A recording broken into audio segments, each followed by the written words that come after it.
be independent. You don't really need a man. You know, you want one, but you don't need him. Because, you know, a lot of women, they can, you know, they go in and be conniving, man. They'll set a guy up just because, you know, I don't like the woman that you with or who you talking to. Crazy. You know, I don't like her, so I'm going to let her know that I can go ahead and get her man. You know, and then go ahead and put it in the streets.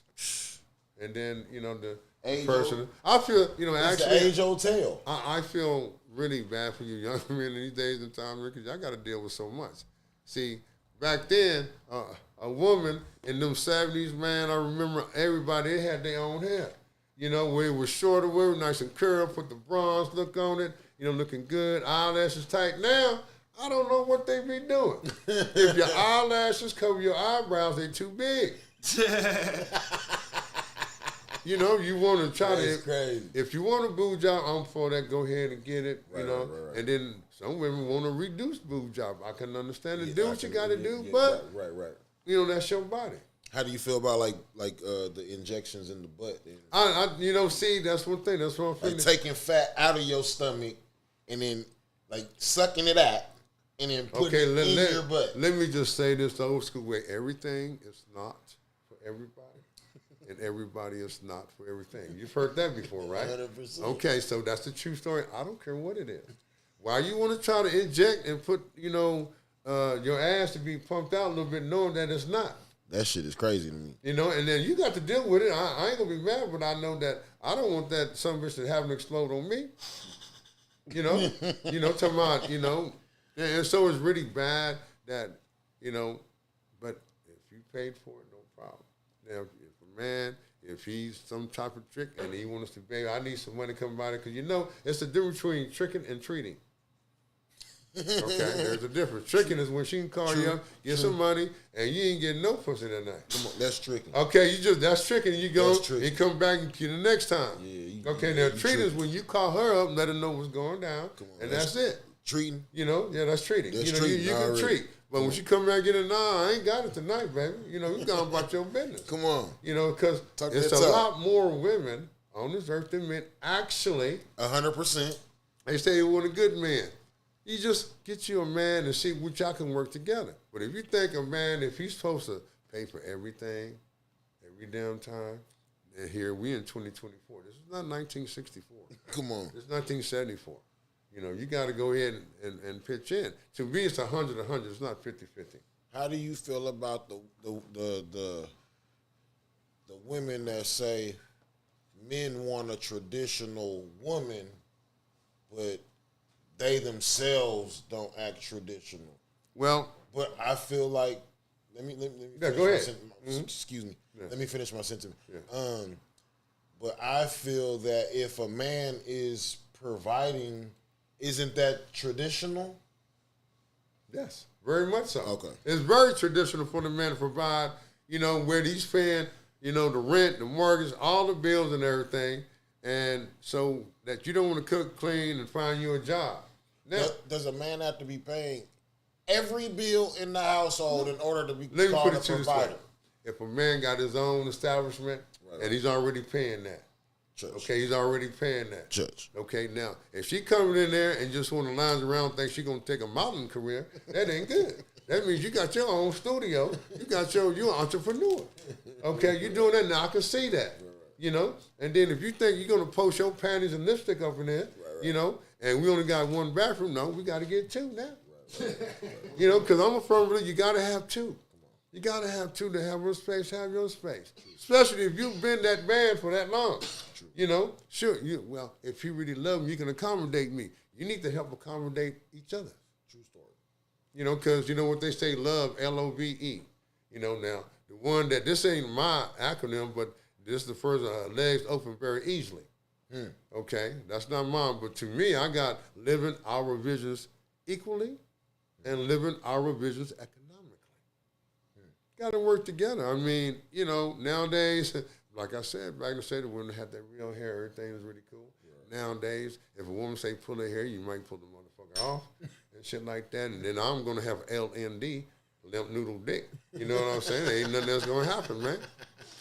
You know, I'm serious, man. You know, these days, women, because young women, they try to get you. You know, they really do. Oh, You look all of that, and then they try to finesse you. I don't mind They try to finesse. You know, if you want to look good, but you got to take that shit off. That makeup, you got. And some know how to really put on really well.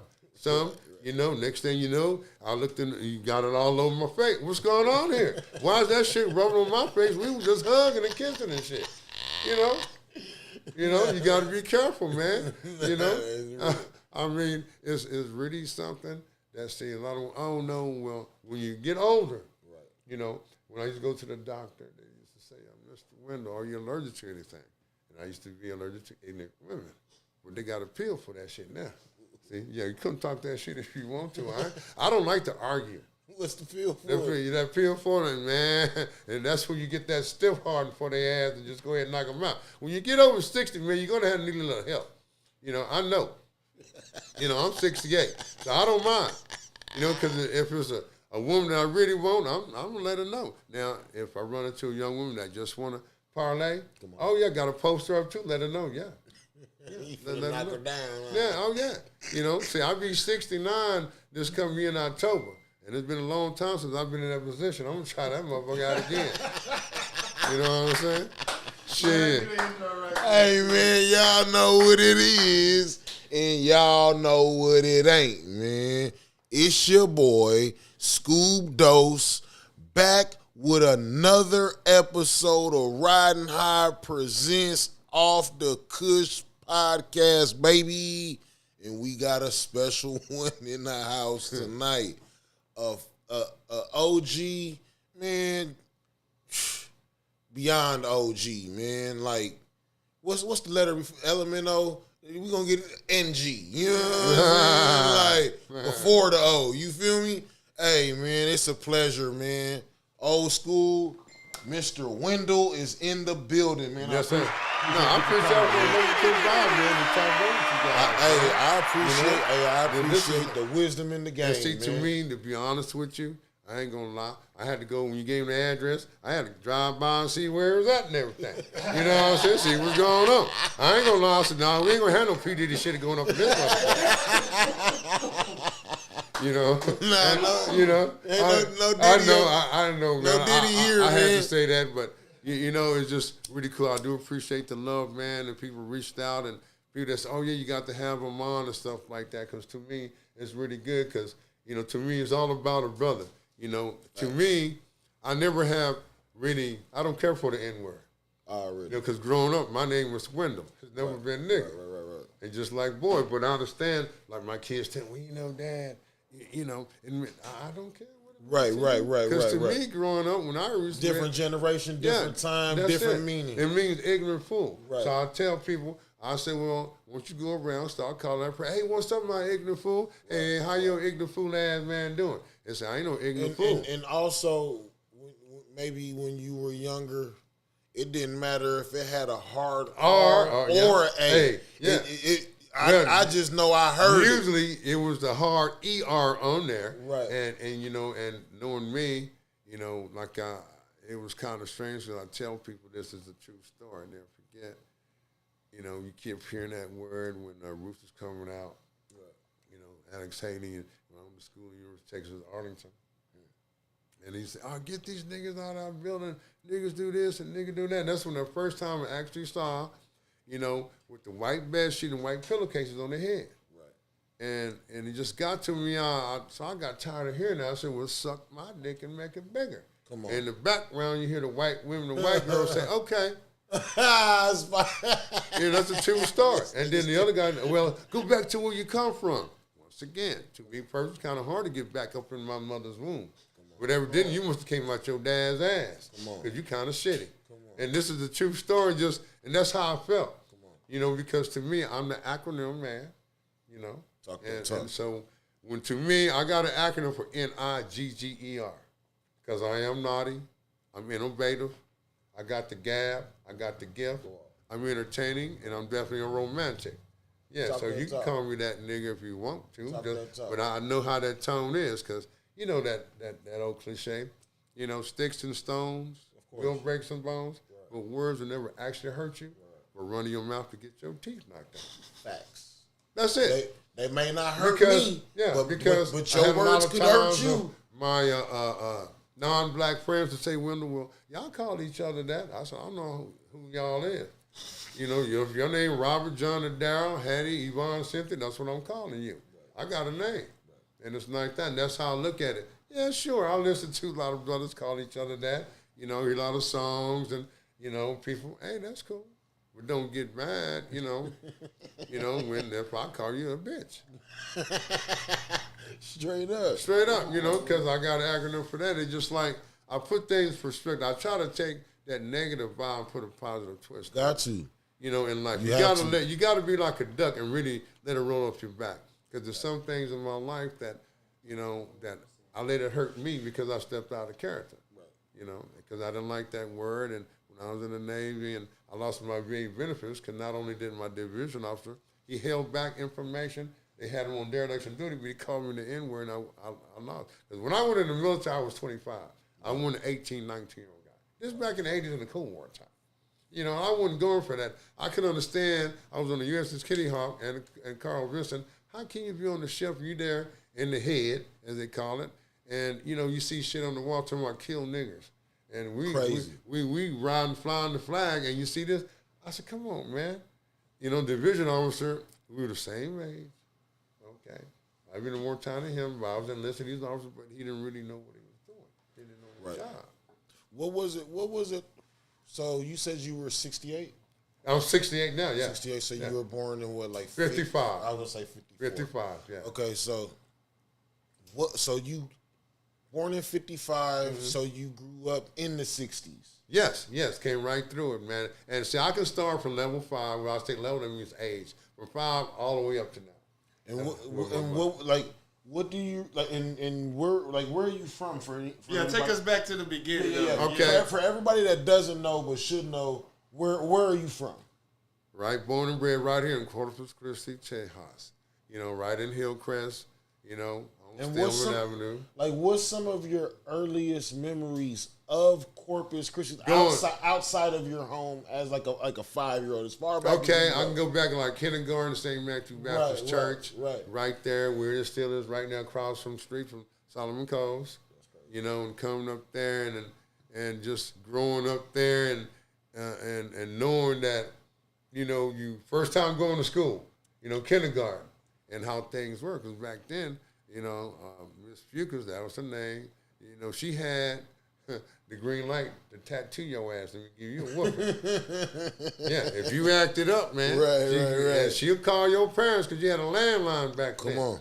You know what I'm saying? Yes, sir. And so to me, it was like, she'll call your parents that you know, I'm finna whoop your kid ass.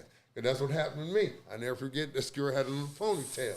I'm pulling on the ponytail. Then we go down the street, right there, we ate some badass cabbage. Had good food back then. You know, we had some really good food, man. Went to take that nap. So when I woke up, she said, Wendell, I want you to go outside and get me a switch. I had no clue she was going to use it on me. So I went and got one of the rosebud switches with the little thorns on it. Man, I was wearing shorts that day. My cast was on fire. It acted like ants, fire ants was on top of me. So, of course, when I got home, my mother said, yeah, you know, Miss Figgins, she got you, didn't he? I said, yeah. And then my mom got upset because, you know, one thing about me from 5 to 10, I always got whoopings because my parents would tell me not to do something, then I do it anyway, then I lie about it. Right. See, that's when I don't like to lie anymore. I ain't going to lie to you. I'm going to tell you the truth, you know, because it ain't going to do nothing but get you got to tell another lie and keep telling a lie, then it's going to catch up to you. Yeah. Eventually it is. Because you can't remember all them damn lies. You can't remember all of that. You got to tell another lie to tell them to cover another lie. You cannot remember all them lies, man. No, so why not just go ahead and tell the truth and get it out the way. Get it on out the way. Mm-hmm. What elementary school did you go to? I went to Crossley Elementary. Was Crossley segregated back then? Yes, it was. And see, that's another thing. Was Corpus segregated back then? Let me put it to you this way. When, you know, where I live, Hillcrest is from Nueces Bay to Broadway, to Port, back to the feeder road at MLK, which is 37, back to Nueces Bay. Then when you go across the railroad tracks back then, where they were still running, then you had the letter projects. You know, people called the north side, you know, what you went there, it was north of everything. So I wanted to go to Coles. Because my dad, all our parents went to Coles. Yeah. That's crazy. And so when you cross the tracks, and because one thing about Coles back in the day, anybody that had played, they was whipping ass. I don't care what kind of sports, intelligent. You have black teachers. You know what I'm saying? And it was pride. You just couldn't, because one thing about it, you couldn't talk back to the black teacher. Oh, you good, but you gonna get an ass whooping. Right. Okay? Right. And the thing about it was how they changed the fact, because Coles was very dominant, just all academics, athletics, spiritual, and everything like that. Because I wanted to go to Coles. My dad went there, and he's going to watch the game. And at this time, there's no white folks at this school. Not at Coles. And there ain't no Latinos, nothing. No, it didn't change until actually, let me see, in '68 when I started going. When I went from Crosby, we had Mexican and a few whites. That's crazy. Okay, then we went to Driscoll. And when you were going to Coles, and I didn't go to Coles. He wanted to go to Coles. I wanted to go to Coles. Well, okay. Well, when you wanted to go to Coles, and you said your parents and your family, everybody else went to Coles. Was the curriculum different from the curriculum that the other schools were teaching? I'm going to say yes. The reason why, because once you leave, I didn't really get into black history as they started teaching until in high school. Okay, my point being is, we had a white teacher. How the white teacher going to teach you black history? How? Yeah, how? How? And like I said, this is not happening to me as a young man. Right, but no, I don't want to hear that. Right. Now, growing up, when I was at Crossley Elementary, we had several black teachers. Right. More females than males, and they always had, and they will let you know that for one thing, I know who your parents are. Right. And that's not being intimidated. Just let you know it's about respect. Right. That's what you want. Right. And it was kind of hard because, to me, when you took certain things out, the curriculum, like you were saying, when they started mixing, because Coles and Driscoll, when they turned into a junior high, because it was a high school, and then it was a junior high school, then they turned into an elementary. So they demoted a high school down to an elementary. Now it's back to alternative school. See, and this was the black school. Yes, and because everything else, because growing up, we didn't have, I'm going to say, like I think now they say there's only like 14% black here in Corpus. I'm saying it's less than that, but back then, it was prominent blacks. And blacks don't really should have stuck together, because you always had, the church versus state. Right. A lot of people who ran the streets up there. I don't know if you know your name, the Creases and what have you, and because you had flourishing businesses. Because one thing growing up, we had community stores, that in Hillcrest had a laundromat, a barbershop, a salon. Money stayed in the community. Money stayed in the community. You had, the smokehouse, the best beef, brisket sandwich on white bread, cold beer. Then you had right across the Reverend Bell's, and then you had a Bigger Burger. And I think Whataburger got their signature burger from, because Bigger Burger had a flag going on. Was Bigger Burger black owned? No, it really wasn't, but he had blacks who cooked for him. Oh, really? Now, up on the streets, Miss Wardine, Miss Lola, and Miss Williams, they had different stuff. You had a pharmacy, black pharmacy.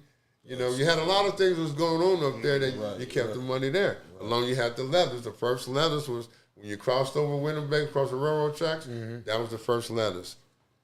That's crazy. We was talking about that, D. And how things have changed, and because actually the old RTA station was right next to Booker T. Washington, was the elementary school then at that time. Yeah. And then that's torn down. That's gone. That black history gone, but it's Booker T. Washington was right. RTA station was right next to it. Okay, until they finally moved out. And, of course, you had the Catholic little school that's been there forever. That's still up there on North Staples. Right. Okay. And then the St. Matthew. And I don't know how long St. Paul been there, but, a lot of things, really changed, especially back coming in the 80s, how things changed, So at when you're in high school, to backtrack before we go forward. So when what school did you wind up going to? You said closing. I went to elementary, went to Crossley. Junior high school went to Driscoll, and then high school I went to Miller, graduated in '74. Okay, so now moving on to Driscoll. What was it like the transition? Like, and also at Driscoll, were there a lot of black students also? Okay, we had mixture of black. It was more Hispanic. Okay. Then we had white there. You know, with no Asian. Now, Coast is basically black and Spanish. You know, and then that robbery was always there. You know, because the brothers from the railroad tracks, you know, on the other side. Right. You know, it was like a really strong competition there. And it was just, you know, because then later on they call it the cut. You know, because the only reason why they did that is because, you know, certain things happen. You come down there once again, run your mouth, things going to happen to you. It wasn't bad or anything. I mean, you had a lot of good places to go eat. You can eat different things, and they had the juke joints, and you know, you had that living there. Then when the, you know, not moving forward, but then when the drug situation came in, the holly, you know, cocaine, and things really changed. You know what I'm saying? You know, because guys who weren't making the real money, you know, they would bimp people. And then, you know, some people would come through there spraying, and they got carried away. The police started painting everything red where you couldn't park no more. So they put you in a central location where they can watch what the fuck you doing. And this was going on as like when you was in junior high, you were watching this? Well, well, as for crack went around in junior high, you know what I'm saying? Then it coming to the 80s. But then you had like the marijuana where they was doing pills and shooting all kind of heroin and stuff back then too. Came back from the war like that. Yeah, because, you know, a lot of heroin. You know, a lot of heroin was on the streets, you know, whatever these people wanted to do. That blue magic, baby. Yeah. Want some and of that it's magic. really sad, you know, how... That boy, Ray. You know, they had, you know, because back in the day, even then, Dad is one guy pimp. Him and his brother, they called themselves pimps. They had girls, you know, were right across from the city hall, and they had women from there, from Staples, all the way downtown. You know, all the way downtown, you go down the hill, you know, and all on the backside on that feeder road on Buffalo, I don't know where it is, and they had that house right around the corner. So, you know, he was just doing it, they was just doing their thing. You know, and it was really crazy growing up then, because to me, as a young black man, you know, from 14 to 18, I didn't want to have sex with any woman my age because I knew they was going to get pregnant. I didn't want to take that chance, so I had sex with older women. Already. You know, and because I figured if they got pregnant, who they going to tell? That's how I looked at it. You know, first the people say, "Oh, that's wrong." You can say it was wrong. Now it's real though. Right. No, you know? no, that's like, real. You know, like nah, that like, and the reason that it was real is because it was a different time. Yeah, it's just like the word consummate. You know, just like that wouldn't fly today. No, because it's a different time. But that day in that time, that was that. You know what I'm saying? Because you know when a woman says, "Hey, you want to date?" You know what I'm saying? To me, that means we're gonna consummate. And you know what consummate means, right? Yeah. And so that's how I feel. And so it's just like when women going, hey boo. To me, I'm not with that, because if I ain't fucking you, don't be calling me your boo. I'm just saying, because I know they say, oh, hi, how you doing? You know, I'm just saying. You know, different time, different thing, you got to adapt to the change when I like to explain myself. Man, we got a real OG up in here today, man, giving us some goddamn game, man. So when you moved on to high school, oh wow, what was that like? Let me tell you, what was Corpus like by the time you hit high school? You were a ninth grader in high school. Well, actually, it was only 10th, 11th, and 12th back then. The 7th, 8th, and 9th. That was at Driscoll? That was at Driscoll. Oh, really? Okay, 7th to 9th, then you had the 10th, 11th, and 12th. That's official high school. Now, to me, like at the park, Hillcrest Park, everybody came to Hillcrest Park back then. Sundays? Sundays is always packed. We was there every day playing hoop. Right. You know, every day was just packed every day. But Saturday and Sunday, that was the place to be. That was the place to be. Right. You know, everybody doing their own thing, having a good time. Right. You know, and things got hairy and you know, crazy a lot of times, but that was the park to go. That was the place to be. You know, and just enjoying life, everything is cool. And as now, you know, it's just very, it was not on Easter Sunday or Mother's Day, nobody ain't doing nothing. Right, you know, I still live there. I ain't really tripping. Right. And so it's okay to me now. But as growing up, this when I knew that some brothers had to be together. When brothers weren't able to come together, I never forget my sophomore year, going to be a junior. We saw this track team from and Anderson. They came down. They all had clean shaven heads, all clean shaven heads, Right. And so we thought they was really cool, and they won everything. They just 4x100, Right, 4x100. breezing by. Yeah, just everything. So we said it was like 16 or 22 of us brothers, including your uncle. Already. Okay, you know what I'm saying? And it was like, okay, man, we all are gonna shave our head, unite. Yeah. Well, okay. So that Saturday came, I went to Denver's barber shop, and I told him cut my hair, cut it all off. Okay, and so then I had stopped going to church. I didn't go to church with my mom no more, so I wasn't worried about that. Right. My point being is, when I went home, went to the side door, my dad said, "Oh Lord," and my mom said, "What you do that for?" Hey, we're trying to, unite together. Right. And then my dad said, "Well, who else gonna do this?" All of us, Dad. Well, that Monday, went to school. Walking in, in walking out of high school, turn the corner, main hall. I looked, everybody had cuts, but they didn't went all off. I was the only one that did it.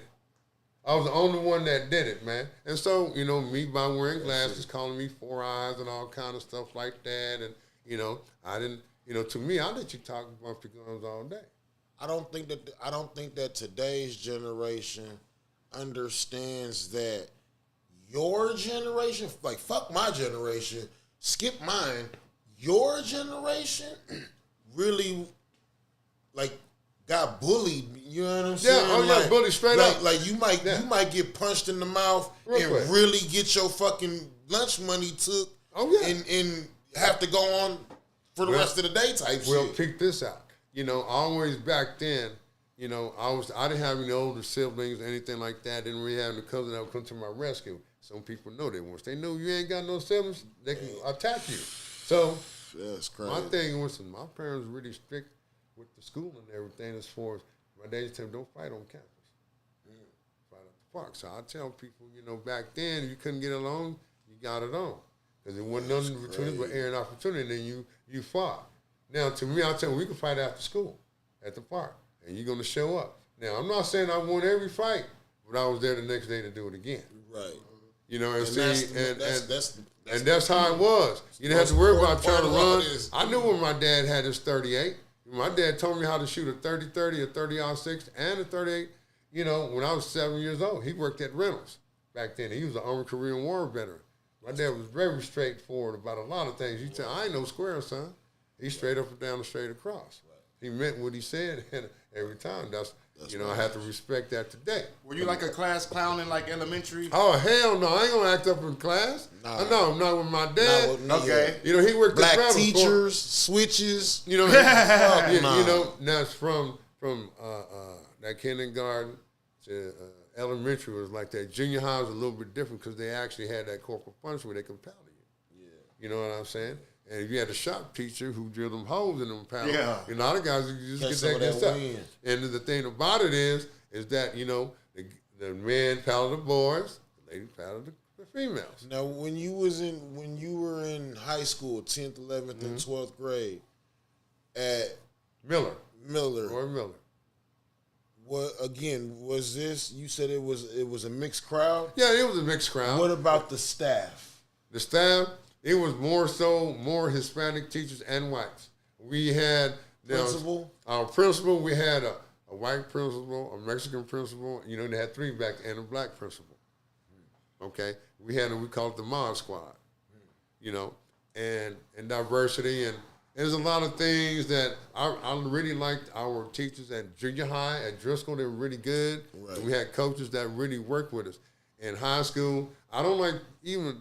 To me, I like coaches that is a mentality. See, they wanted me to run track my sophomore. I didn't want to run track. And then they said, well, you can't run track, you can't play baseball. That was my first love. I only played football, basketball, and ran track because of my homies. Right. They didn't play baseball with me when I played. Right. And so I had to do all of that, and I didn't think it was right. Was there a lot of... We only had one black coach back then, And for each sport or just... There's just that one overall, George Dunston. He was the only one black coach that I know. And they had Ken Smith and then a Mexican coach in Pettis. I liked them, respected them. Then you got it then, George Hillman, he was our basketball coach the year that we did. went undefeated my senior year. Talk that talk. Undefeated? Yeah, in district play. Oh, We was the first in district play. They played 16 games. We went 16-0. And we had to go through a lot of stuff because, you know, the original Buck Gym was really small. And so a lot of people come see us. Yeah. So we used to have to go to Ray because Ray had the largest gym at that time. Right. You know, we said, well, coach, if we got to play at Ray, that means you got to come practice at Ray. Right. So we made a deal where we got out early, went over there, and, you know, I was like the enforcer. I was kind of like the time the front gym or the back gym? No, he said that was before they had the new gym. Before they had the new gym? Oh, yeah. Is the new gym in the back? It's right behind the... Or is the new gym in the front? Where you got to go through the doors. Well, you got to go through the doors. That's the new gym. No shit. That's the new gym? Yeah. Okay, that's right. Because the new gym, because the one in the middle, that's the old gym we played in. Yeah. That got when you go up them steps and it got underneath there. That's where we played. That's where we played when we had our like tournament to 80. Yeah. Play back there. Yeah. That's fire. Yeah, you came in there and all y'all's games would be at like, or the games like against like the Moody's and the Carrolls and the West Oso. We never did play West Oso. Y'all never played Oso? We never played Oso. They're not in the same district. Yeah. Well, they still like do non-district. Oh yeah. We didn't play West Oso back then. Cal Allen didn't want to play us. Greg Portland didn't want to play us. So Midway didn't play us. Flower Bluff didn't want to play us. We played San Antonio and Victoria a lot. Okay. Who was y'all's coach? Back then, for football, we had Hooper. Basketball, we had this sorry dude, Barron. But then Coach Hillman, when he came. That's when y'all went 16-0? That's when we went 16-0. You know, and that was one of the best unique things because a lot of things happened back then. Because in my ninth grade year at Driscoll, you know, the 7th, 8th, and 9th, we always won track. My group, 7th, 8th, and 9th. I always won basketball. Right. But in football, not only were we undefeated, but we was unscored upon. So when we played Tom Brown, you know, that's when they used to have the games on TV, KBC Channel 10. And then they used to record them because the year before, our 9th grade team won. And we saw their film at the assembly. Well, the year, because we got cheated out of it, they didn't, we don't have the film. No. We don't have none of it. I'm so serious, and people know today. And that's one of the biggest things I can't believe. I said, well, you got to cheat. A lot of things happen. Did you have to endure racism in Corpus throughout athletics? Yeah. Oh, yeah. And you know, you see it a lot. Like I said, even back then, they used to say, oh, get these niggas out of here and stuff like that. So we just come here to play the game. They always thought we wanted to fight. Now, haven't said that. Oh shit! Yeah, now like while you're playing or before you play? After the game. He said y'all might win the game, but you ain't gonna win the fight. That's what Cole used to do to us in Driscoll. You know? Oh yeah, we always had it. So it was always kind of resentment, man. You know, but back y'all then. not finna win the fight. Yeah, that's right. You and my Uncle Stanley, y'all was in the same grade? No, he was a year older than me. He was a year older, but y'all did play varsity football together? Yeah, yes we did. Can you tell me, because whenever I was a kid, most of the time Stanley stayed in California, in Los Angeles. So I've always just heard, like, I know him real well, but I never really got to know, like, the stories and stuff. Well, Can you tell me a little bit about let me tell you about your Uncle Stanley Boss. All I know is that when, you know, a couple of games, we always get hyper against, you know, Miller and Ray was probably one of the biggest games, you know. And, you know, I was supporting him. He had broke loose, and we running neck and neck going down there. I'm protecting him, 75-yard touchdown. You know what I'm saying? And he was just ahead. He was a baller. Yeah. In basketball, he was a baller. Yeah. And then in track, you know, and he was just a baller, man, and came to play every day, you know, and had his friends and just things that he did. He was a baller, man. I respect him a lot. Really? You know what I'm saying? Yeah, and for us, because when the going gets tough, the tough keep going, and being in the trenches with him, and we know each other, you know, as being teammates. Yeah. You know, and knowing that we got to go ahead and do this. And things could have been better, but I think we had the wrong coaches. Our coaches didn't know what they had. Right. Because our coaches didn't know what we had, except for him. He knew. Well, and again, this is just a curiosity question. Yeah. I'm not insinuating anything. No, true. What was the nationality or the race of these coaches? Okay, once again, for my junior high school, it was once again Coach Ken Smith, he was white. Senator Pettis was Mexican. And then we had George Dunson was black. They all had different phases of what. And we're, like, which one was football? Which one was? Well, Ken Smith was more football. Track. Senator Pettis was football and baseball. Then Ken Smith, he was football and track. And Coach Dunson was all basketball. Because my 9th grade year, which you call a freshman year, believe it or not, for a whole, we averaged 106 points a game. Average? And 32 minutes of basketball. We was kidding because back then we used to watch Houston Weekly, play. He took it to this game. He said, we can be just like them. Our coach Johnson, because he knew what he was having for that 9th grade. So all we did was do a 1-2-1-1 press the whole game. 1-3-1. That's all we did is press your ass. We pressure your ass the whole fucking game. And now the coach 2-3 or what? Now the 1-2-1-1. The 1-2-1-1. Okay, yeah. And so, and I was the ball chaser. I was the ball. Where the ball went, I'm on your ass. Smoking your ass. Just dogging you out. It's all about team effort. I didn't care who scored the most points. No, we won. That's all that matters. That's all that mattered to me. As long as you won. That W, baby. That's it. We need that dub. And it's a good feeling to know because, people know if they played against me, they remember that. I mean, it don't matter now because come May 31st of this year, it'll be 50 years I've been out of high school, man. That's crazy. So that's really crazy. Are they going to have a... Oh, yeah, we having something at the Brewsters. We used to have an all-school reunion for Miller, but when COVID came, you know how that knocked everything down, and a couple of people passed away. There's Mary Landrell's best her heart. She really got that going, and that was really cool because we had classes coming back from Miller for like the 50s. Did you ever get to see like also racism towards like how the Mexicans and things and times and like how that you would see it in a way, would that make y'all closer together as friends? I tell you what, there's a lot of times, say like in junior high school especially, because back then, you had auto mechanic shop and welding stuff like that. So at Driscoll, which was really cool, but the Hispanics from Winds Hill and from Ella Barnes, if they come and try to mess with the Hispanics of Driscoll, we would have their back. Right. You know what I mean? Just can't come over here and do stuff like that and raise with me because, next door to me, I was raised, right next to Hispanics. This guy, he didn't know any English. I didn't know any Spanish, so we, I learned, camisa, pantalones, zapatos and stuff like that, and of course all the bad words, and stuff like that you just don't say around, to like in the Mexican world, motherfucker, when they said chinga tu madre, that means fuck your mother. That's fighting back then. You're gonna have to fight. You say that around the group of Hispanics. They ain't going for that shit.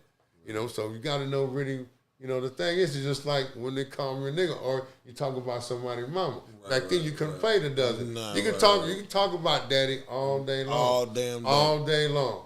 But the mama, you don't talk about nobody's mama back then to get away with it, man. So when you graduated, right? Yeah, 1974, yeah. Graduated in 1974. Did you wind up going to college? Yeah, I went to University of Texas at Arlington, on a football scholarship. Oh, shit. But I tore up my knee my freshman year. And that was back then before they had reconstructive surgery, arthroscopic. Wow. It was because anytime back then, you were out of there. I didn't know that. I tried to come back. Yeah. I tried to see, something in the calf. I thought it was like a broken leg because I never had any broken bones before. So I'm 18 years old at this time. Put me through anesthesia. The anesthesia I went on was ether. They banned that shit. Ether? Y'all hear what this nigga said, man? That's right, ether. They gave this man ether for anesthesia, bro. Yes. The anesthesiologist gave this nigga ether, bro. My body was fucked up for 10 days. Bro, that's crazy. You know what I'm saying? And the thing about this is that, when I got out, and they try to say, well, you want to play some ball, they gave me a little vial. And it was called Dynabol, Dianabol. And back then, we didn't have Google. Had no phone. Yeah, they know. You actually had to go to the library, go to the Yeah. medical section and look it up. Yeah. I looked it up. Now, it'll make you put on weight, Right. get buffed up, but then I read the fine print. It will reduce your sperm count. I just had turned 19. I ain't trying to reduce no sperm, so they blackballed and took my scholarship away. Damn. But the thing, the key about this is a true story once again. They can check on this. I don't know if they got a football program today, but I don't think they do anymore because a lot of people that took that, a lot of guys who had died, because back then in the 70s and 80s, steroids in the Metroplex was legal. Was running rampant back then. I'm not going to legal in limbo. Yeah, I saw our guys were getting huge. In over limbo. different times, and I saw that. Well, I'm working out with 175. 1 week they doing 225. Then they add them 10 more pounds, getting big. You go to clubs, white boys want to fight. They want to start fighting. What's going on? Right. And I couldn't understand that, but because of steroids. Yeah, Dynaball. Yeah, and so that type of thing I went through. So then that's another phase I had to go through. As a 19-year-old being depressed about what the fuck I'm going to do now. I tried to go in the military the next year in the Army. Oh, the test was no problem. I had to go see an orthopedic doctor. I came back home. He said, nah, you might get your knee hurt, then Uncle Sam to pay you for the rest of your life. Dang. So I'm like, what the fuck I'm going to do now? So I get myself back up. I go back up to college, try to do financial aid, work, go to school. Right. Things weren't happening too well, Now, man, this was a white boy from Cocoa Beach, Florida. And he had a good connection on Bud back then. He had a homeboy that had a boat, and it came from Colombia, come to us. This is back then for a lot of things was going on. Bring the red hairs in, that's when the Colombian red bud back then. From 1975 my mom put me on, man. My mom put me on. Yeah. And so that helped out a little bit because I always had a job. Right. You know what I'm saying? I always had to work and do things, man. And then, when I got popped in Arlington for 2 joints back then, 2 joints cost me $900. Take us through that story. Now, oh man, and I was there in Arlington, and met a couple of brothers there, really cool. A lot of us from Fort Worth, and so one night just hanging out in Arlington in a local club, and I only had 2 joints on me. Me and the guy was sitting there smoking in the parking lot. Next thing, the door opened up. These dudes, I call them Starsky and Hutch. The reason why, if you've never seen this show, it's with these 2 cops. Of course I've seen Starsky and Hutch. They had the same fucking Grand Torino, the red and white motherfucker. Bullshit you not, man. And so they tested the weed. So the dude came to me talking about he wanted to make a buy. Because it was so high grade. You know how they felt they wanted to make a buy. I said, we give you a week, 7 days. If you don't, we come to get you because they knew where I lived. I said, okay. They didn't know that I was the one who had the bud, actually. So they came that 7th day. They came knocking on that door. People, I couldn't look out over the door. They yanked me outside. So there I go, and I got out and everything. That's when me and homeboy, we burned off to Oak Cliff. I was gone. A week later, I'm in Oak Cliff, man. Damn. In Dallas. From Arlington to Oak Cliff. Arlington to Oak Cliff, man. and shit. And to me, back then Oak Cliff was dry. You actually had to go across the Trinity River to get liquor because we unpacked and everything, went down to the local 7-Eleven. I'm back there. I say, hey, man, where you been at? He says, where you from? I said, I'm from Corpus Christi, Texas. He said, man, this is dry. I said, what you mean, dry? You got to go across, we into the Trinity River. Yeah. So, I said, oh, wow. They had a club there, Studio 67. It was pretty much outside the county, huh? Yeah. You just drive and go across the river right there. You ain't on Oak Cliff. Oak Cliff was huge because to me, it's a big difference between Oak Cliff and South Dallas, just like anywhere else back then in the 70s. Very big difference. The brothers in South Dallas, it's just like, the wars back then. They didn't play with you, man. Not at all. As foreign than they know who's from the hood and from that area not. So it's best to keep your distance. Period. Yeah, period. That's it. And so how my life was transitioning and doing things that, I was doing because I was very low-key. I wasn't a flashy guy. Never been a flashy guy. Right. And just how things are going on. But then we come to the sector how women wear. Now, that's when, I got reunited with the black sisters. Because here growing up, it was mainly just, Hispanics, a few white girls, a few sisters. But once again, it was more of them up there. By the time you graduate college, what year is I didn't graduate college. Or by the time you get out of college, what year is what? I'll tell you what. I was still there. Are we in the 80s? I went in the 80s. I went into the military in 1982. Okay. I So this went the to 80s. Yeah. How did you end up in Oak Cliff though? Before you get to the business, how did you end up going from fucking UT Arlington, from Arlington, outskirts of Dallas to fucking Oak Cliff? That's when I got popped, man, for those 2 joints. Did you get kicked out of school? No, I didn't get kicked out of school. That had nothing to do with that. Okay. Now, of course, when I left, when I told you that I didn't want to take that steroids because they was having needles. Yeah. And I didn't like needles. Yeah. It was called Dynaball. Dynaball. I know I've heard because that it's like shit. one of the most popular ones whenever all them baseball players and shit. Is that okay? That's Mark McGuire type shit. Canseco. Yeah, that's what it is. All that shit. Yeah, the Jose Canseco shit. Yeah. So right. back once again, that's before you had Google and phone, man. Where you just what it is, and it's like I said, no, this is not good, man, and just things I'm going through as a young black man still, right. 19, 20 years of age, because I never. Asked my dad for. I never called home and told him, Dad, I need some. Never. That was not an option. That was not an option. And just struck because I got to work. I got to work back then, and wherever I had to do, from being a waiter, to I was a welder's helper, working high rises, right. and a lot of things that I wanted to do and just keep moving around. Because how people nowadays, where you can work at a refinery. My dad worked, 35 plus years, Reynolds, San Francisco plant. Our people now work at Skub and Lamro. Yeah. And stuff like that for 20, 30 like years. Yeah. I've been in the military 20, 30 years. Yeah. That ain't been me.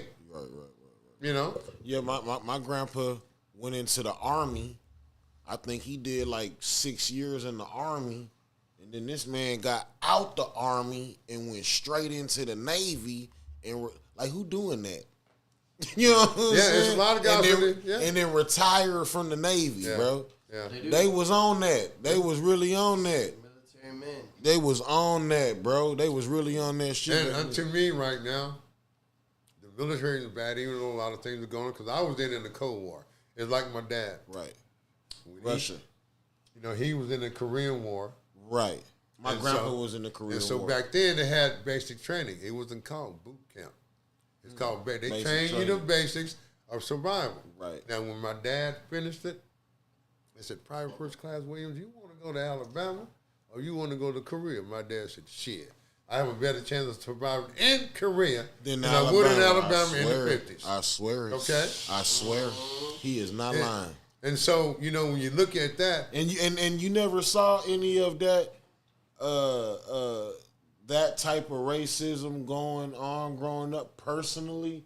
Like the Mississippi, Alabama type of racism Let me put it to this way. Oh, yeah. You said, me and my mom, we going to Handy Andy's. I was up there where Woodlawn Shopping Center is now. You just had a Woodlawn. Oh, no. They had a handy up there. You're in Corbin? See, yeah. So me and mom drove up there to the store.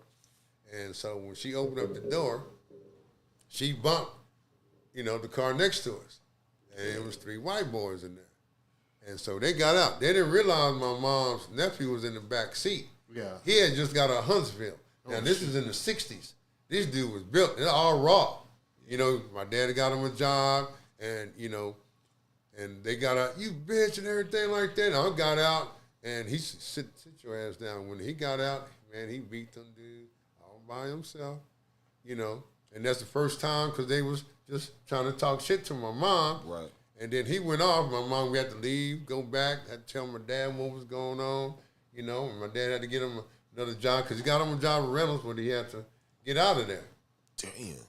So if you fought a white person, you had to leave the city. Well, just think, growing when I was there's a lot of things y'all giving me flashbacks Put that into perspective, bro. Like if you touched a white person aggressively in any way, shape, or form, you had to leave that. You're no longer you got to change your name, nigga. It's crazy. It's really crazy when I think about how things were. Once again, being in the military, right. and you see you sitting there on the ship and y'all fighting for the same thing. We Cold War time, and you see stuff like that. Was there racism in the military? Like, did you feel any of that? Oh yeah. Take us to what makes you even sign up for the military. Well, you say you ended up in. Do you go to the military from Oak Cliff? Yes, I did. And That's one crazy. thing because I was One And thing did you about choose it, did you, like, I remember you said that you tried the Army, but. I tried the Army, but they wouldn't let me in because of my knee. Right. So 7 years later, you know, after dabbling around and, you know, working and stuff, I was selling some weed. You know, I had back then we had no cell phones. Yeah. So I had a landline though. You call me a landline and I would meet you. Come on. You know, and I usually go there and pick a spot. Well, I was getting these guys good price, brothers in South Dallas. Yeah. If it hadn't been a back door to that little motel I was at, I probably wouldn't be here telling you this story today. They just tried to jack me, man. Oh man. So I went to the recruiting station the next day at Redbird Mall. Damn. You know, and it was a black second class petty officer. And what? Oh, this is in. In Dallas, in Oak Cliff, right. Redbird Mall. And he says, "What? Why are you going to go into my Navy?" And I'm thinking, "Why does brother your Navy? What you mean your Navy?" You know what I'm saying? And I said, "Because I don't want to die on the streets of Dallas." So I had to get, not only had to get a medical waiver because of my knee, I had to get a drug waiver because I had marijuana situation I had in Arlington. Then everything was clear sailing. I got in and I said, "Cool."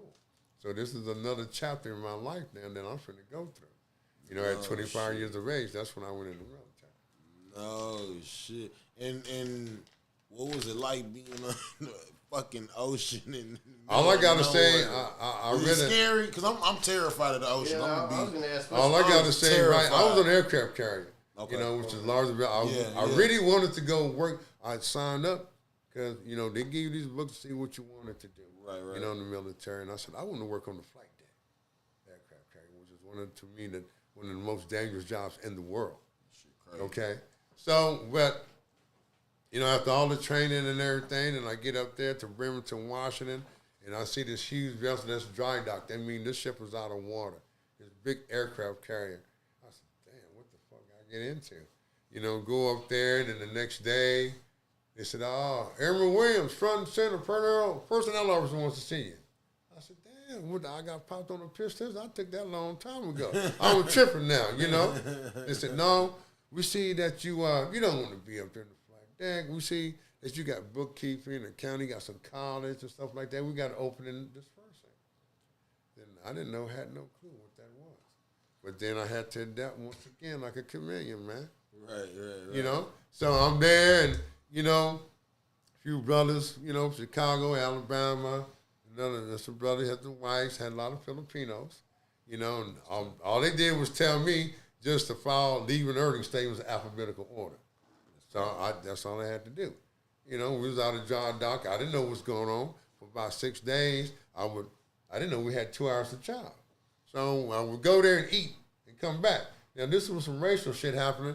I'm in there, and so this third class white boy petty officer that been there for 6 years, he said third class. He says, hey, motherfucker, get on. This is payday. We don't eat on payday. I said, who you calling motherfucker? So I left my tray there, and I said, hey, man, I don't know your mother, your sister, your wife, your girlfriend, anything. Well, you just can't be disrespectful. What you going to do about it? Come down to the burden space. I'm going to show you, but I can tell you. So he come on down there on brass because he's one of them white boys from Pennsylvania. You know, he thought he was just going to just, you know, punk me out. He thought I was a young kid, not knowing I was 25. Right. So before he got down the steps, man, I three-pieced him.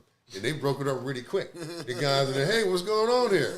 And so when he disrespected, I told my chief he was white.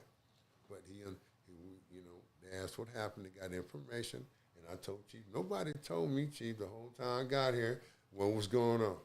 You know, I didn't know the situation. And he said, well, I'm kind of glad I have him because they said the white war would roughhouse everybody that would come there. Well, he ain't roughhousing me. Yeah. You know? And they said I was the first person to put hands on him. Yeah. Well, he said he wanted to see what I was going to do. You know, like I tell people, I'm not from Missouri, but I can tell you, but I can show you. It won't be in the New York Minute. It'd be more like in the Texas Second. Okay, that's how I roll. Because it was me against you. You know, I wasn't going to try to pick any sides. And then that's where I knew a lot of brothers said, man, how old are you? And I tell them because I look younger than I was. You know what I'm saying? I said, no, this is me, man. And, you know, so you get that respect right off the muscle. You know, so that I love the kitty hawk. Then next thing you know, you get transferred off and my life changed again. And how long were you on the... I was on the kitty hawk for a year. And then I had they said they wanted to send me to A school and C school because I was learning so fast. Right. And then I went to A school and they said, oh, if you become an honor student, you can go back and put on the chevron. So that was my mind. To go there, you know. And what's that? A chevron is like an E4, you know, get more money. Okay, you know? okay. Apache. Yeah, it's like a little upper class. Yeah, you just petty That's officer fire. instead of Fire. an airman or a seaman recruit, as they have it, you know. But one of them, my baddest thing, I wanted to get married. Well, I didn't want to get married. I did. That was my fault because I met the chick. I met my kid's mother in Oak Cliff. Oh, wow. And that was my fault. That was my fault. My dad told me, he said, boy, just because it may look good and feel good, don't mean it's good for you. Come on, He's man. sure right. That's where we talking about how if a woman don't see how to respond, if I had known back then that her and her sister used to have to help my mother fight her boyfriends, I never would have, attempted that. Right. It's a small world. It's a very small world, It is man. a fucking small And it's crazy because you see how life is and it's really short. Right. So when I tell, young men or advise them, it's just like now, at my level, which is age, man, if you better go get your blood work done, check it out, because certain things later on, certain things, arthritis is a cold boy. Yeah. Shit that could be prevented. Yeah, things can be prevented, and then to help you in the long run. That's what I like about now, because like I say, I went on an ether, and then the whole transformation part that I have done with in the sector and how everything else happened. Because I'll tell you really quick, in 2015, I got hit by a car. Right there, Arizona McCardle, coming from the CSF Plaza, the kids number 19 bus. 8:13 in the morning. Going across, I always had been there for 2 years. And this dude was traveling southbound on theirs, came in a northbound lane where the lights were red for him to stop. He done missed all them cars and came and tattooed my ass. Right there, man. And that's the reason why now I got like a titanium rod, because my cylinder broke, it exploded to like 22 pieces. Okay? I have a cracked bone in my left pelvis, 2 fractured ribs, and a punctured lung. Now, having said that, within 30 days, 4 other people got hit by DW drivers here in Corpus. They all died. And he was drunk? Oh, yeah, he was drunk. He was drinking Crown Royal. He had smoking that legal, as they call it, that potpourri. Synthetic, yeah. That's synthetic weed. He was on the legal? I don't know if he was going to work or going home to party. He said he don't remember where he was coming from, but he was coming from somewhere.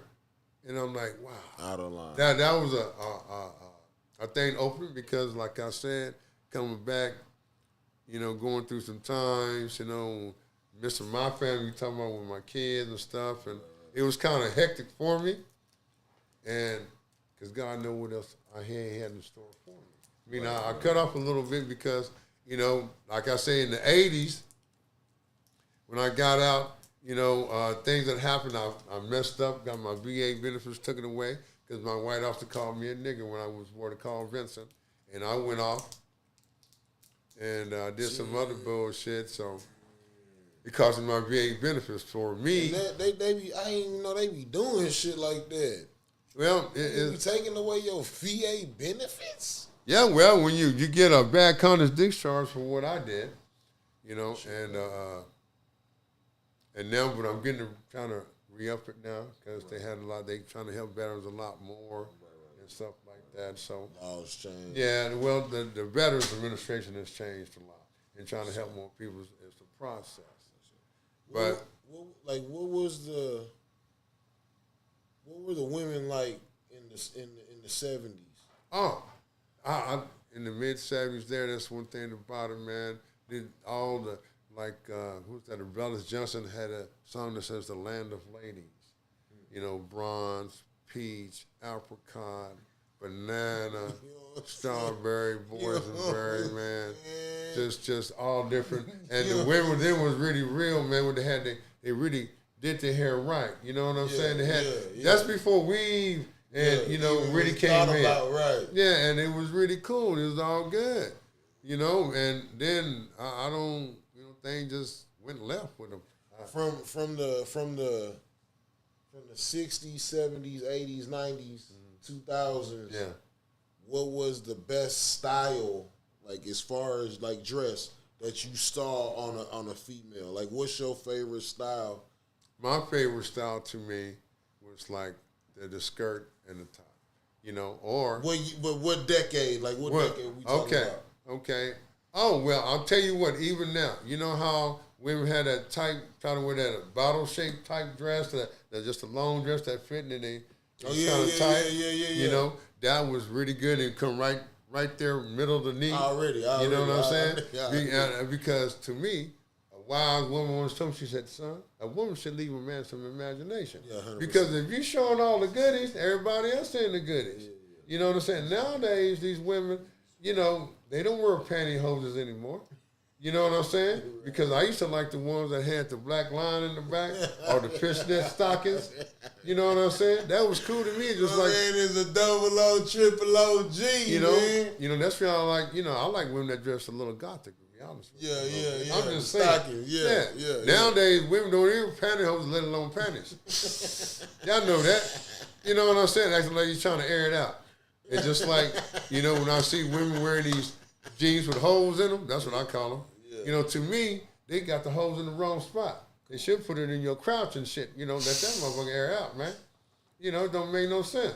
Because, you know, hygiene is a big part in these times, man. True. You know? True. You know, story. Some of these women think they be all this and that and try to, oh, yeah, daddy, and all that kind of stuff. And I'm smelling something I ain't supposed to be smelling. You know what I'm saying? Like funk. You know what I'm saying? And nowadays you got to hit it with a soap and water. Look, if you out at the club, and you dancing, and see, that's one thing. Not too many kids dance too much anymore. Nah, they don't. They really don't. I've been to the social. I've been to the break. A lot of these kids don't even leave the house. You know, they just just stand around. Now, to me, back in the day, you know, you go, you dance and everything, and you getting sweaty. And if you think, you know, back then, one night stands was pretty prominent. Right. You know, that's the reason. All I got to say, not every time, but at least 50% of the time, you got to have soap and water involved. You know, I'm just saying, man. You know, like I say these days, I'm careful what I do. You know, I can't go out, and it's not the same anymore. You know, it's going out. Because some of these women, they won't tell you that they want to have sex with you. They want you to play a little bit, you know. They want to see, you know, I'm not, no. It's just like now, live by myself, it's okay.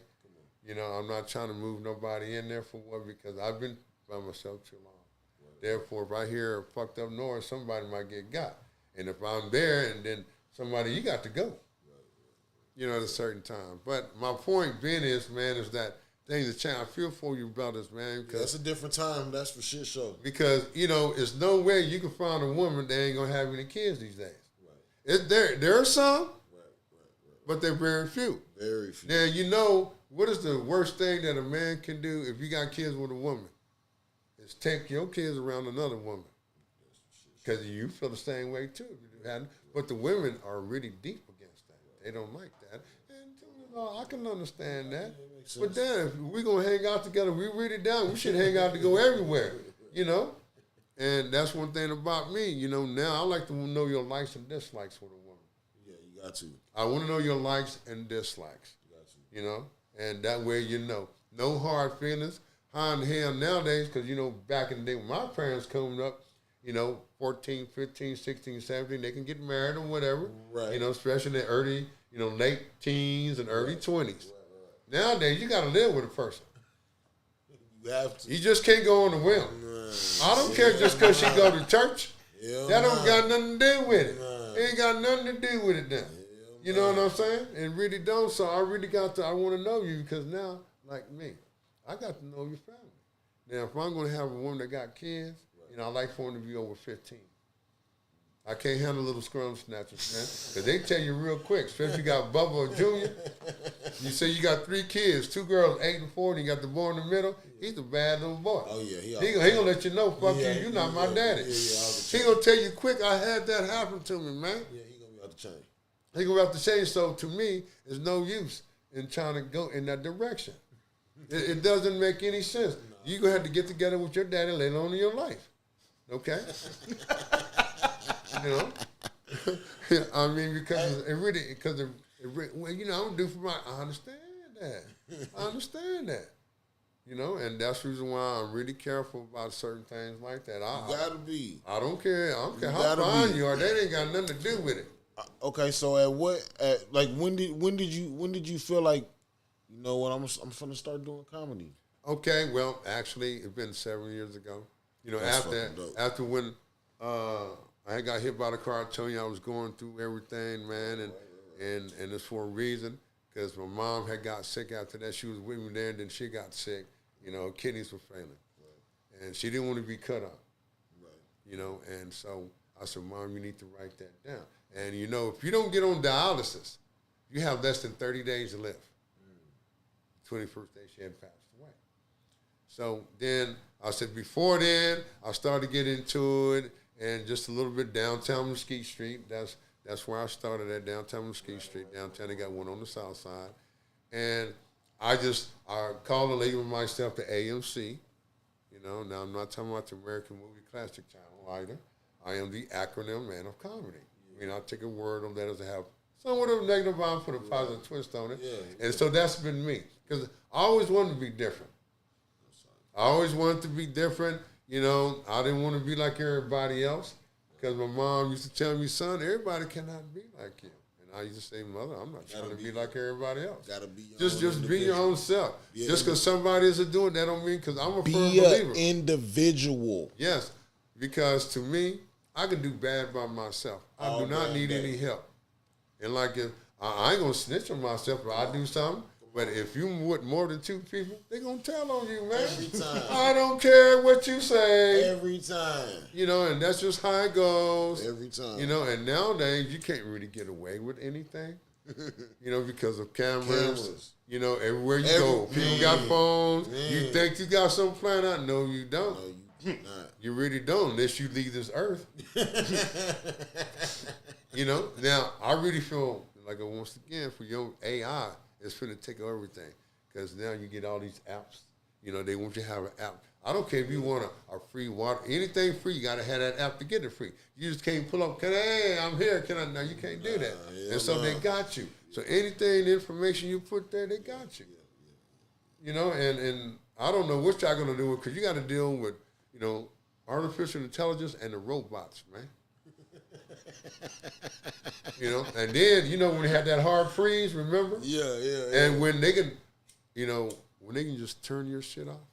Oh, yeah. That's not good. Shit. That's what they did. I can see, you know, raised here during hurricanes, the power go out because, you know, trees fall in line. But this was freezing. I'll never have been like that when the power went out in the wintertime, when it was below freezing. We was in the teens. That was gonna be another question that I wanted to ask. What was the weather like from when you were a child to now?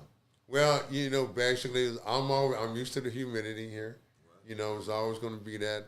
It's more so hotter than, I guess, when you get older, you know, things are. But as for things to change, as for the atmosphere, because to me, what they teach you that, you know, the sun draws up all the water up in the atmosphere, goes up in the atmosphere, right? And then it travels it around. Now, with all these oil spills that they've been having all these decades all over the world, and so all this gets sucked up. They got more parasites, you know, that's been growing up. Because just like in the military and the Navy, before I went in, you know where they dump their trash out is out in the ocean. The fan tell us now open to dump trash. You dumping everything. The only thing you burning is classified material. You know, you got an incinerator. Yeah, but they dump all the trash. I'm talking about from the galley, anything goes in the water. So all these animals that's down there consuming all this stuff.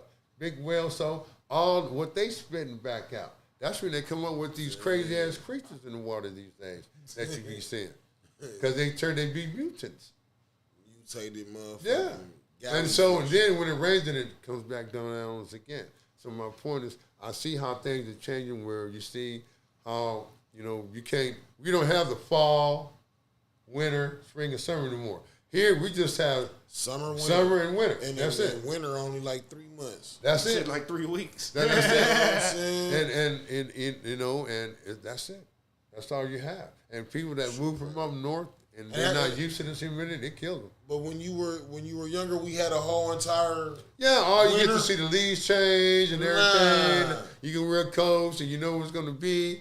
And then, and you figure around April this time, things in the springtime, things is cool.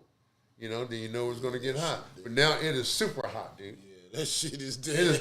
If you out when it's 88 degrees at 8 o'clock in the morning and the humidity is 90%, you're on fire. Yeah, man. You got to stay hydrated because you'll pass the fuck out. You leaking all that water. Where did you end up going when you left the military? I came back home here and I got in the transportation business because I said, well, because back then I got out of the brig. I spent 2 years in the brig, man. No shit. Yeah, because of what I did. I had to take a plea What bargain. did you do? Well, actually, besides hitting my officer and shit like that, and he didn't take this little, since I was the agent cashier, I had $20,000 in my safe. And there's another little part that came over and it was $3,154.54. I was supposed to change it over to my division officer the next day. We got into an argument because shit that he didn't do. He said, I don't want that, you keep it. Well, to me, I took that as a direct order to keep it, So I did, and, when he came up short on his money, they came back and they asked me, and, I could have got away with it because of how everything was. I could have got away with it, but I knew they was going to come back to me one day. Right. So I went on ahead and yada, yada, yada. So we had a black fleet admiral back then. The Admiral Fleet, he was black. And when he saw my case went aboard him, that's when he gave me a plea bargain for 2 years instead of 15, because they could have gave me 15 years. Damn. But after he saw what was going on, he just gave me 2, because I had to plead to two other things.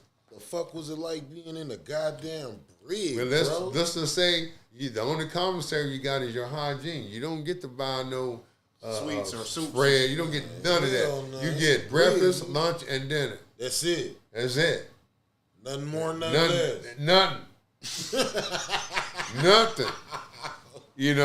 And the only time was the breakfast and lunch and dinner at least decent? It was decent. Then sometimes, you go on work parties. This is out of San Diego. So ironic. I went into the military in San Diego. I got out that motherfucker San Diego. I had to break. My point being was that, they had this like a golf course, the Navy golf course. Okay. And if you went there, you got to eat that real cheeseburger, man, the fries and shit. Everybody wanted that, Nick. And you got on that. That was the closest thing to really, in the free world. Basically, you can say, because when you're inside looking out, I don't care what the guy's talking about. I never been in no other type of penitentiary, nothing like that. Right. And so I can't eat spread. Now you ain't eating nothing. I don't know how it is now, but I knew back then that's how it was. And when I got out, I got in the chance. I said, what am I going to do? I'm like a man without a country, right. And said, so that's when I got in the taxi business for Pinky Taxi. You ever remember? Oh, yeah. Pinky's from the north side. Yeah. I started with him, and he taught me the road how to work with the docs. You didn't need no TWIC card back then. Right. I got to learn how to work with things and me trying the world. I don't think the TWIC cards came to the 2000, right? Yeah.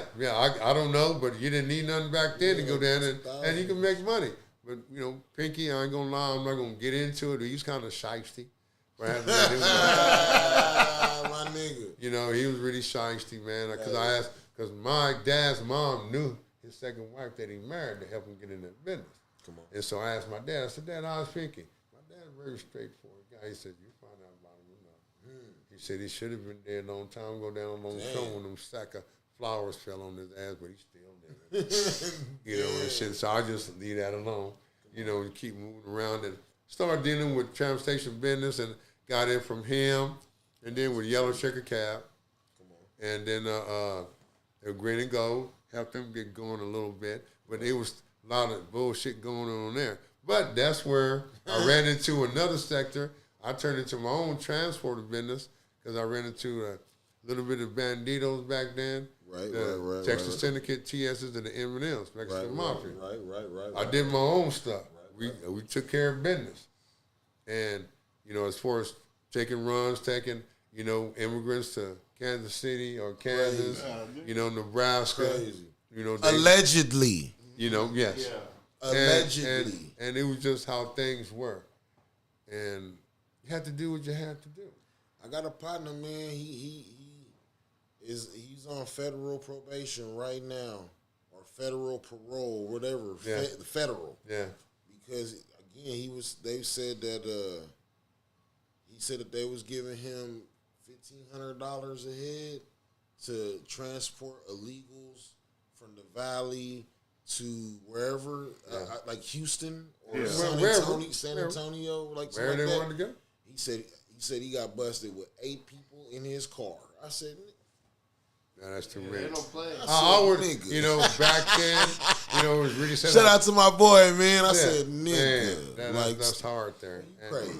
it was just business and things like that, and then things kind of shady. I started dispatch. I know the city very well back then, and things kind of hairy. People be hating on you, think you're doing this and doing that, and I'm doing dope at the same time. Because it was accessible at that time to me. When did dope hit like Corpus? Real crazy? Well, I really don't know actually when it hit it, but I just know I'm gonna say really strong in the '80s. Because you were in the military, probably. And then all I did was when I got out of the rig in '88, so I'm back. He was here. It was a big difference in the hood between whenever you left and when you came back. It was a really big difference. Really? Visually or just just all the way around, because you had like back then you had like 4 trap houses and in the hood, and people had doing different things. You go across the in the cuts, everything, the slab, people doing things, and just doing what they were doing. Crazy shit. Because back then the holly, as I called it back then, they called it the bada bean. To me, I call it the panty dropper. Because any women that hit that shit back then, they coming out them clothes. My nigga, fully. You know what I'm saying? And that's how, when people are having, unprotected sex, a lot of things coming out. And then sometimes a woman had to tell you, I got that lick. You had to leave them alone. Those are the true women that would tell you. Talking about them letters? Licks. What's that? Then when you got HIV. Yeah, you got that lick. Yeah, any type of thing. That was the main thing back then. Them letters. Hell yeah. That was the main thing back then. Yeah. And so it was kind of crazy why you had to be, once again, really careful, just like it is now. Because now they had something that, what was they called? Blue waffle. You ever heard of blue waffle? The fuck is that? Google that shit. That's a new STD. It was for a while. That shit had me stop eating grapes, man. Because of that shit. I'm bullshit you that. The blue waffle, you can Google that shit, man. And that's what I like about it now. Because Blue waffle, just like blue, the color, and waffle, just like the waffle. Yeah, Google it. That shit, man. Google that shit. I want to know what the fuck. It's worse than herpes. Nah, maybe not Google it. Yeah. Maybe I don't want to know what the fuck. Yeah, it's crazy, man. And so I looked how things really changed, because now it's just like, okay, right now HIV is just like how herpes is. It's so people will take medicine for that now and everything.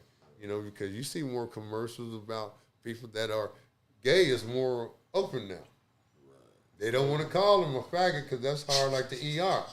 But back in the day, gay, my G crazy. G-A-Y, is still for got AIDS yet. Damn. Yeah, and so people rather be called gay than a faggot. I can understand, because before then you were called a queer.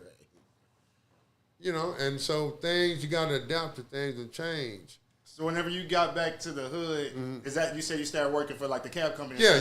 What made you not, I don't know, maybe you did, not jump into the game, seeing everything that was going around? Well, or was your parents still like those strict parents, even though you were older? Well, then I was a grown man. I was doing what I wanted to do, and the thing about it is, to me, I consider myself a smoker. I wasn't a dope fiend or a crackhead. I had a job. I took care of it. I didn't go steal anything. It was accessible for me. Understand? It's like, say I get a ride, or a fare. You got half money, half dope. I worked it like that, and then it's not saying anything good or bad. It was how the system was back Right, then. yeah, It was right. accessible. Right. You know, it wasn't getting carried away. You know, until, you know, the young boys up on the street started biffing people. You know, shaving off, put Ambisol on or oral gel on I peanuts see nuts and shit, yeah. I seen sheetrock. See, so back in the day, they used to call them dummy rocks, right? That's what And we call bimp here. Yeah. Okay, so I seen a nigga take Noxzema. That nigga made a dummy rock and put the Noxzema and the Oragel joint on it, and was like, "Yeah, this that dummy." You know what I'm saying? And this was the first time, and I'm looking at this man like, bro, I'm so lost. Like, what are you even talking about? That's what bro? Mr. Wendell was saying. Even Cree was saying it too a couple of shows ago. Like, that's whenever the dope fiends come back and be ready to shoot the block up. You know what I'm saying? Shit. You know, and Like because that type shit. and it was really sad how Yeah, it he really used to do went that down. shit. This was in East Point, but he would go to Atlanta. Okay, You yeah. know what I'm saying? Like, he would go to the city, you know what I'm saying, and go do that crazy shit. Yeah, well, you know, then everywhere you go, then see, when I was doing the transportation business, I said, man, I want to drive cross country. So I started driving the big rig, you know, an 18-wheeler, you know, and that was something that was good for me. Right. You know, it really It was was. therapeutic. You know, yeah, it was. You driving because I didn't want no dedicated route, and I did cross country. Now I had a good trainer, and you know, because he used to train the train, he taught me a lot about that. You know, just about I love certain traveling. thing that all I gotta say is, man, you know, the United States is a beautiful place you go to, but in a big truck with a heavy load, and you up in them mountains, man, you going down, man, that's not good. And it was okay going up and coming down and going back up. It's that coming down and going to a curve. That's not good if you got 70,000+ pounds, man, no, it ain't. pushing you in the back. And I've seen a lot of things. Wintertime, Icy. it's crazy. Black Like, ice. yeah, and then, I've driven in that, and you don't know, and you got to be awake the whole time. Yeah, man. You know, you got to get your rest. Yeah, I was saying- And I didn't mess with no dope back then. One time I tried to smoke one time a joint, and no, that ain't happen. You got to wait till you park. You know, it's not like driving a vehicle. No, that ain't happening. I didn't mess around with that because, you know, when it's too much dry, going on. when it's dry, you can lose your life like that. When it's inclement weather, oh, hell no. So, you know, that was an experience. I had a lot of different experiences in my life, you know, that helped me all through anything that I'm doing it today. That's the reason why y'all let me come in here and chop it up with you guys, man, and we be on it for a minute. Yeah. You know, this kind of like when people ask me, how much comedy time can you do? How much time you want to give me? You know? Yeah. Because, you know, Have you opened up for anybody crazy that we might know about? Well, when Faison Love was here, and Faison Love was here, and you heard of comedian Keisha Hunt. You heard of Keisha Hunt? Yeah. Well, I was with her and Faison Love at, That's dope. you know, Mesquite Street Southside, and that was dope. You know, John Stringer, he's a really good guy. I opened up for him a couple of times. Nate Jackson, he's out of Seattle. Him and Shura, when they came here, opened up for them. That's you know, badass. and so, you know, that's what I like. Being around a lot of comedians that been in the game. A lot of them are younger than me. Yeah. But, you know, because you never get too old to learn, man. Exactly. And that's what inspires me it's comedy right now. They say you can't teach an old dog a new tricks, but I've been learning new shit Yeah. all the time. I tell you can teach an old dog new tricks. you you just should. can't change them spots. Okay? Okay? Can't change them spots, baby. What made you Man. want to even get into the comedy? I know you were saying earlier how you started like in the Right. street shit, but what made you even want to like take, like you say, you done Okay, well- military, you done CDL, driving state to Right. state, Cabs. college football, you done that. Like what? Okay, now Well, let's next let- phase of my life. I guess let me put a spin on this because my name Wendell. A lot of people used to call me Wendell growing up, but it's always been Wendell to me. And so that means wanderer and traveler. And I've been blessed to do that early in my life. And so, you know, I take a lot of aspects. You know, I ain't gonna sit here and tell you that I've written a whole bunch of books and stuff like that. I only read what I wanted to read. Right. Okay. Yeah.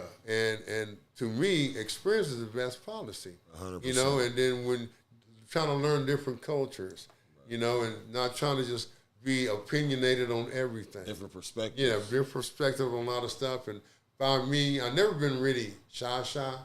You know, I stand up in front of crowds. You know, I work with Corpus Christi Hooks. I've been with them for 13 seasons. You know. So you were with the Hooks before you started doing comedy? Yeah. Oh, okay, okay. Yeah. 13 seasons? Damn. Yeah, and so, and that has helped me and a little bit because I like people. Because to me, you know, I read that there's two places that you should go to often. One that heals you and one that inspires you. The healing is the ballpark. That's my sanctuary. I love baseball. That's my first love. And then comedy inspires me, a lot of young people. And I've seen so many comedians before, you know, that, you know, from Earthquake, you know, Lester Phillips, you know, personally seen them. And then when you see Eddie Murphy, Richard Pryor. Yeah. You know, personally seen them? No, I haven't personally seen them. Okay. But Lester Phillips and Earthquake and a couple other guys that I had seen. That's you know, funny. and just to see how comedy is, and people got different games to it. Yeah. You know, and then you see how the game is here. Different approaches. Yeah, and then it is addicting to get up there and making people laugh. Fuck yeah. And then, see, my thing is, you know, 90% when I talk about is the truth. You know, 8.2% I ad-lib. That other 1.8, you got to figure that on your own. You know, and it's all about laughter. And the thing about that, since for the past 15 weeks, I hadn't had no alcohol. You know, I stopped that because. Congratulations. It's good. Don't mean that I'm never going to drink again, but right now I feel good about it. Right. You know, I feel good about it. You know, and I'm still making people laugh. Like this Thursday, you know, I'm hosting an open mic, the longest running open mic downtown. This Thursday on Mesquite Street. Talk that talk. And then Friday on the show out there, the Lazy Beach Brewing Company on Yorktown. You know, the LBBC, as I call it, Lazy Beach Brewing Company. And then next Tuesday on the 30th, I'll be with Tina La Cucina at the Exchange. No, really. The last Tuesday of every month, she has the Tina La Cucina comedy show. That's fine. And some people tell me, we're going to hit you up later on for May to do this. Just hit me up. Yeah, just hit me. Just hit me up. Tell everybody where they can hit you at. Tell everybody. Basically, right now, I'm on social media, which is just Facebook. Right. You know, Mr.Wendell, you see Wendell Williams, you know, and a little bit on Instagram. I don't have no Snapchat. I'm not on no OnlyFans, nothing like that. You know, but What about that? You ain't on that TikTok, Mr. Wendell? no TikTok, no. I got to upgrade my phone for that. I'm waiting. A lot of things I'm going to start doing that I should do. Right. You know, and to me, I'm on cruise control, man. Yeah, man. I'm just staying in my own lane. Trying to get out there a little bit, What's some changes that you looking forward to seeing in the next fucking 20, 30 years? Oh, wow. Well, you know, with my grandkids and how they going to deal with this bullshit. You know, personally, you know, my kids, like I say, 41, 39, and 37. Yeah. You know, and then their kids, because the teenagers, those are the ones that fuck with me. Right. You know, grandpa, you know, you older than dirt. You know, I say, you right, but I'm above ground. Talk. Okay. Talk. And then they said, the other one comes at me, well, you with the dinosaur era. I said, you're right again. I'm a pterodactyl. Read about a pterodactyl. I was the first one that used to ghost. I started ghosting people. You know, get gone. And so I try to turn anything you flip at me, I'm going to flip it back. And make it positive. And just make it positive. And keep you wondering, just like for those ladies that are listening, see, I got an acronym for BITCH. Talk to me. You know, because I like women that are beautiful on the inside, for it to be displayed on the outside. I want you to be intelligent, meaning read more than just one paragraph and write in cursive. I want you to be tenacious, be a go-getter, not a procrastinator. Come on. I want you to be charming, see if you can stimulate my brain and see if my heart will follow. Talk it. Then, of course, you got to be humorous. That way we can both laugh each other underwear off. You're going to look down at me tomorrow, what you going to do with that? Hold them up, swell them up. I was just going to tap in and tickle your fancy.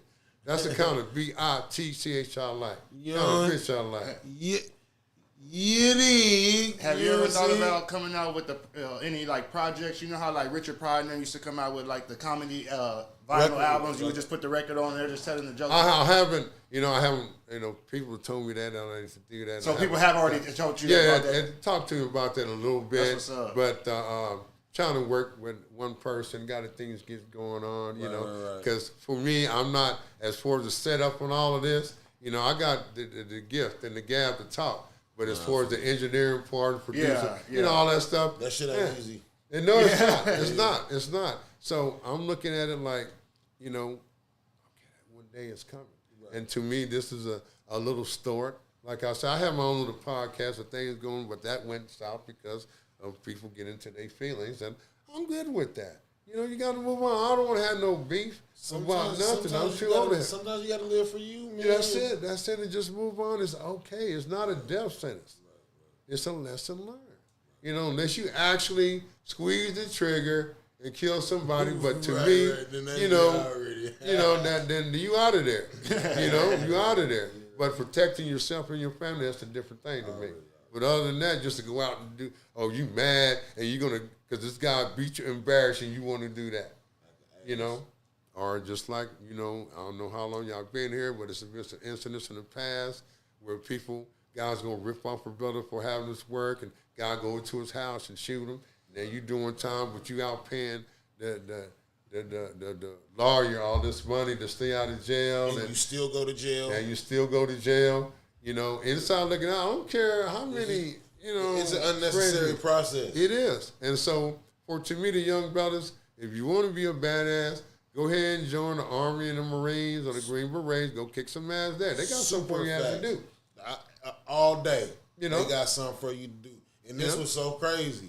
When you come out that motherfucker and you do this shit right, you might be a motherfucking hero. You know what I'm saying? Yeah, you could. A national treasure looking at. Because nowadays, a lot of people that's in special forces, they work private industries, private sectors. Protect those people that got that money. Yes, sir. If that's what you want to do. Yes, sir. And just like mercenary work. Yeah, that's all. Just a little murk. Just a little murk. What I'm saying? Just a little bit, you know what I mean? But, you can follow me there on Facebook, man, and then just hit me up. And, this is one thing I really don't like about social media, but I do like because, to me, social media is the gateway to feedback. What you post just might get spread on, whether it's good, bad, or ugly, to make you happy, mad, or sad. Right. You got to deal with it accordingly, man. And be responsible for your actions, man. Too many people say this or say that. Just own up to it. I feel like this about social media. If you put it out there, you giving people the right to fucking speak on that's it. That is. That's just what it is. And see, that's how it is with me when I speak on things and somebody come at me a little bit. Okay, I'm not going to get mad. I'm going to listen and pay attention to understand.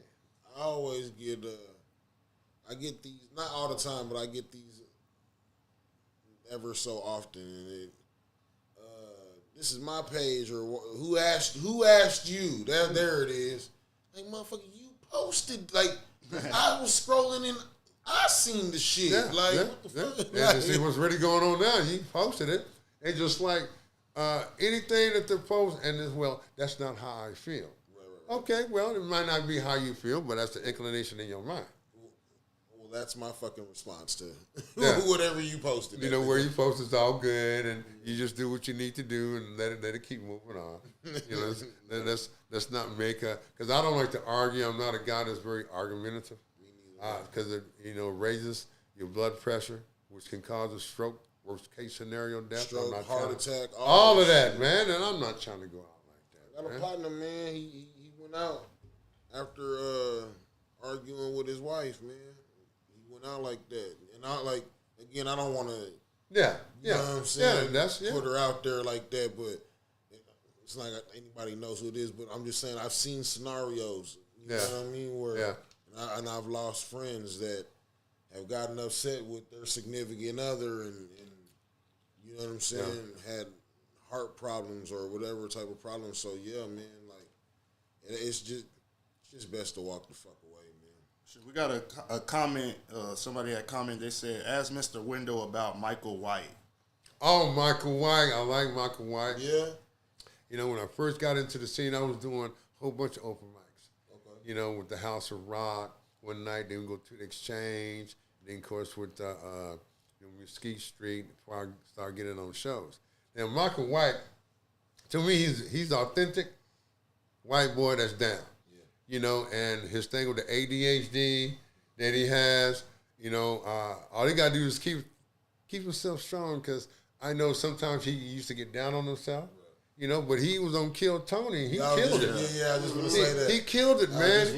You know, he waxed it up. Yeah. And so I always give him props. Yeah. You know what I'm saying? And because he used his rap and comedy together, he has that swagger. He really does. I really do appreciate his style. And I always encourage him. There's a lot of artists that I know, guys that's young, that in bands and stuff like that. And there's so much talent here in Corpus Christi. Creative talent, where it's arty, musical. Bro, dude, I was surprised. Like, I had no idea. It's cool that he found his niche, man. I think that's fucking dope. Yeah, and I do too.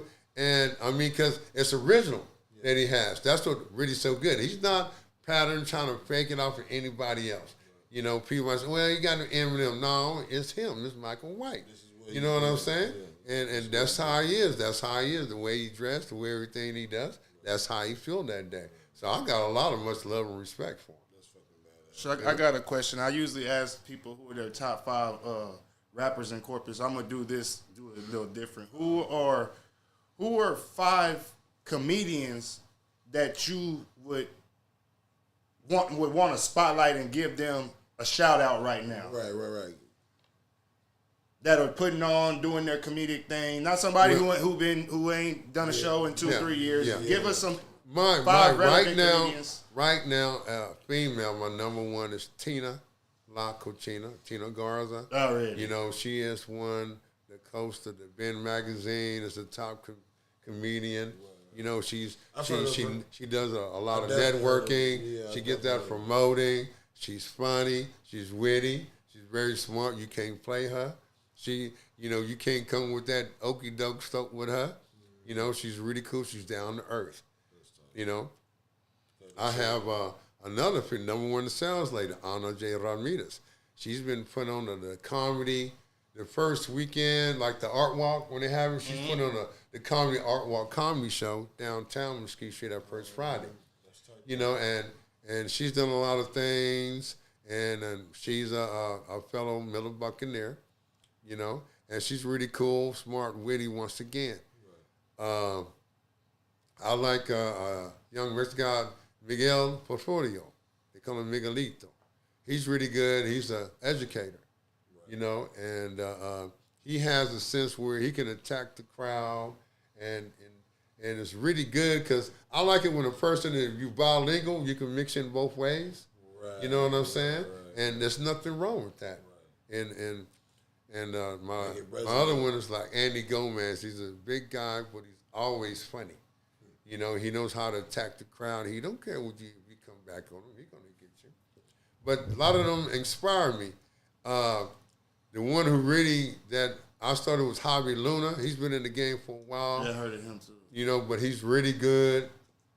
I like when he gets there, he takes charge of the stage. You know, and it's a lot of good comedians around. And when you're talking about, like I've heard a lot of young rappers, you know, Kaya Vance. Yeah. You know, and you know, Kai, he's really good. And the guys that he worked with, Gordy, or Bobby. Bobby Glory. Bobby Glory. Yeah. You know, I like, you know, when it comes to music, I like Christopher Irie and Raul Ayala. Oh, really? You know, those young guys, you know, that they be doing this, and my group trip tonight, that's my number one group here. And I got, you know, there's a lot of good musicians, you know, and then we hook up a lot, you know, and when you get to talk to people and a lot of things are really good. Jeremy Wells, he's doing a lot of things too. I'm trying to hook up with him because I have a set that he wants to do with my BB list I got.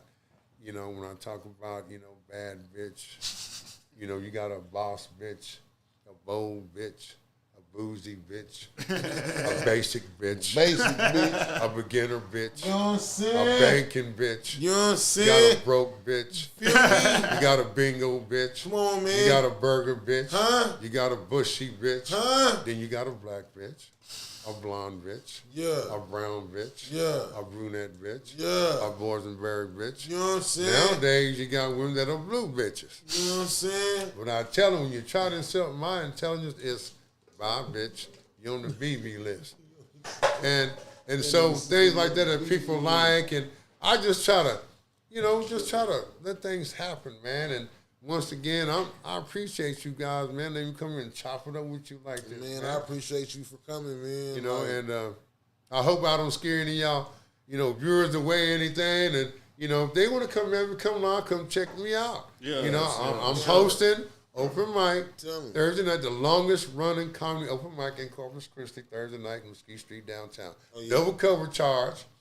Starts at 9. I will get there early because a lot of people now, because it's not that big of a place. Right. People that come there with their families, come to eat early and stuff like that. And they got great, $3 Jack Daniels, $2 Lone Star. You can get you a 18-inch pizza for $10 for 2 toppings. They got great wings, great burgers.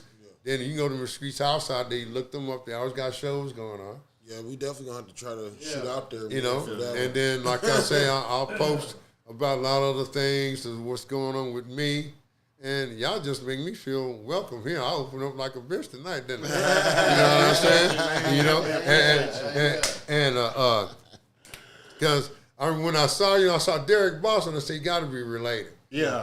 To Ricky, that's your dad. Yeah. And Stan is your uncle. Yes, Like sir. I said, Right. so I was just playing with a lot of badass dudes coming up for the day. Because my nickname in the hood was Road Dog.